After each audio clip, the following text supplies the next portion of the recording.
All right, good morning, everyone. We're going to talk more about our first alert day, just like we did yesterday. Kevin, we've seen rain this morning. Now that's kind of starting to transition in the metro area into that snow. We know, the western part of Iowa had quite a bit of a mess this morning, and so that's all in our area now. Yeah, and they have roads that are technically impassable right now, and travel is not advised across all of the central part of the state of Iowa. So that is not something that you see too often on that widespread of a basis. But one thing that I've been talking about here, really for the last 2 days that we've been talking about, it's not how much snow we're getting, which is going to be very little. It's just going to be the impacts of the very low visibility and the very difficult travel. We had Chief Photographer Mike Ortiz out this morning. So by the time he got out to Tipton, even though it changed over to snow, it was the winds that were the biggest problem. Yeah. So I think that's going to be our major factor here moving forward, as we could see some gusts to 60 miles per hour later today. That's enough to be the equivalent of a severe thunderstorm warning, right? So we know that breaks branches and leads to spotty power outages. I think we have that on an area-wide basis here today. We're seeing that now. As we take a look at some of these cameras here behind us, I just want to kind of show you what's happening out in Ottumwa, because this was the camera we focused on a lot of this morning. Those conditions are improving. So while visibility is certainly reduced, it's better than it was, but it's going downhill in a hurry out near Washington, and obviously the flakes are flying there on the Bettendorf camera.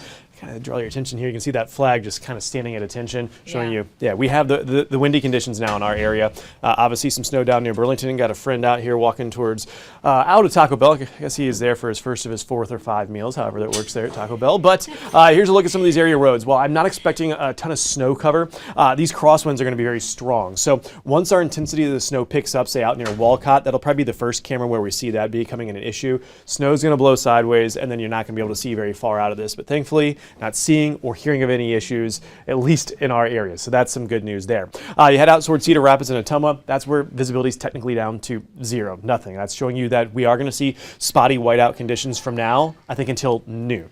So it's like a 3-hour window, I'd say, for us to have our worst weather conditions here today.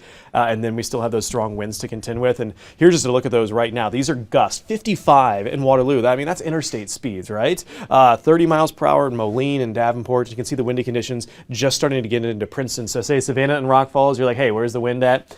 Just wait about a half hour. You're certainly going to notice it. You'll probably actually hearing it arrive before that. But that rain-snow line is now kind of pushed on the Illinois side of the river. So we were kind of just showing you those traffic cameras. Yeah. That's about as good as it's going to be here for the next couple hours. And we still have all that moisture to work through. So that's why I fully expect those visibilities to be around 0 for at least the next few hours. And then as you get towards midday, most of our moisture scoots east, which means we'll see improving visibility, but you notice our winds, those aren't going to die down whatsoever. So if we can get there, the remote's kind of working. Northwest winds gusting between 50 and 60. All the way through 3 o'clock, all the way through 6 this evening. So long after the snow is done, we're still going to have some difficult travel, and of course will lead to some spotty power outages there as well. So after all is said and done, I'm telling you, we're not picking up a ton of snow. Less than an inch is what we're expecting, but I think we have significant travel impacts. So that's why we had the first alert day, and you'll see another day highlighted in red here. That's Friday. We're going to have another inch or 2 of snow, and we typically have most of our accidents with these really minor snowfall events.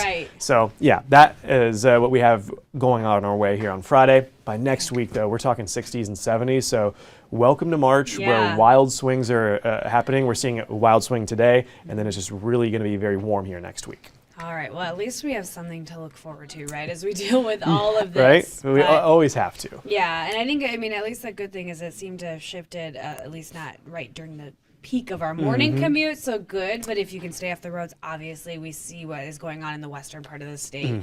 Want to stay off of them if you can. Yeah, a lot of the Department of Transportation has just been telling people to stay off the roads there, just because it just makes it more difficult, creates more potential hazards for even emergency crews, things like that. So kind of just hunker down for the next few hours, and then we'll see improving conditions. All right. And of course, you can stick with us throughout the day, and of course on your news at 11 and at noon. So thanks for joining us this morning.